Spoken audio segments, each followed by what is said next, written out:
నమస్తే, welcome to whistle. ఒక వ్యక్తి నేరస్తుడు కావచ్చు, అతనిపై 10 కేసులు ఉండొచ్చు, అతను సమాజానికి ప్రమాదకరుడు కూడా కావచ్చు. కానీ ఒక ప్రశ్న మాత్రం ప్రజాస్వామ్యంలో ఎప్పటికీ చనిపోకూడదు. అతను నేరస్తుడని తేల్చే అధికారం ఎవరిది?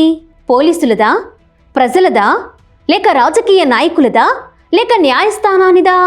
ఇదే ప్రశ్న ప్రతి ఎన్కౌంటర్ తరువాత మన ముందుకొస్తుంది. ఎన్కౌంటర్ జరిగినప్పుడు సమాజంలో 2 రకాల స్పందనలు కనిపిస్తాయి. ఒక వర్గం చెబుతుంది, చాలా బాగా చేశారు, కోర్టుల చుట్టూ తిరిగితే ఏళ్ల తరబడి శిక్ష పడదు, ఇలాంటి నేరస్తులకు ఇదే సరైన శిక్ష.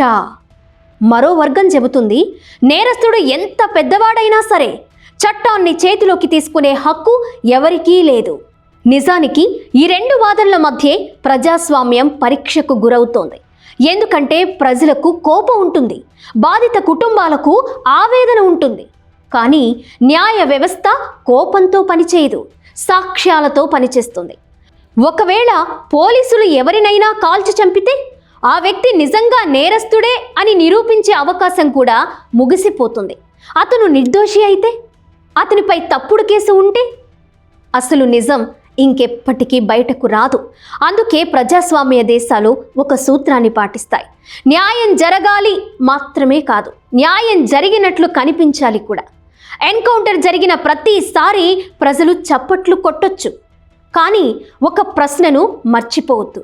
ఈరోజు చనిపోయింది ఒక నేరస్తుడని అనుకుంటున్న వ్యక్తి కావచ్చు, రేపు అదే అధికారాన్ని ఒక నిర్దోషిపై ఉపయోగిస్తే అప్పుడు మనల్ని రక్షించేది ఎవరు? చట్టం, కోర్టులు, విచారణ, సాక్ష్యాలు.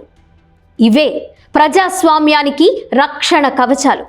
ఎందుకంటే ఎన్కౌంటర్ ఒక వ్యక్తిని చంపొచ్చు, కానీ చట్ట ప్రకారం శిక్ష ఒక వ్యవస్థపై ప్రజల నమ్మకాన్ని పెంచుతుంది.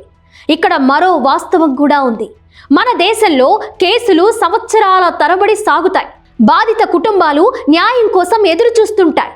ఈ ఆలస్యం ప్రజల్లో నిరాశను పెంచుతుంది. ఆ నిరాశే కొన్నిసార్లు ఎన్కౌంటర్లకు మద్దతుగా మారుతుంది. కాబట్టి అసలు సమస్య ఎన్కౌంటర్ మాత్రమే కాదు, త్వరగా న్యాయం జరగకపోవడం కూడా.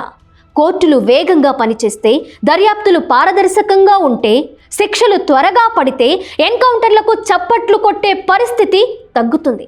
అందుకే అసలు ప్రశ్న ఎన్కౌంటర్ సరైందా తప్పా కాదు. ఒక ప్రజాస్వామ్యంలో తుది తీర్పు చెప్పేది తుపాకీనా లేక న్యాయస్థానమా అన్నదే.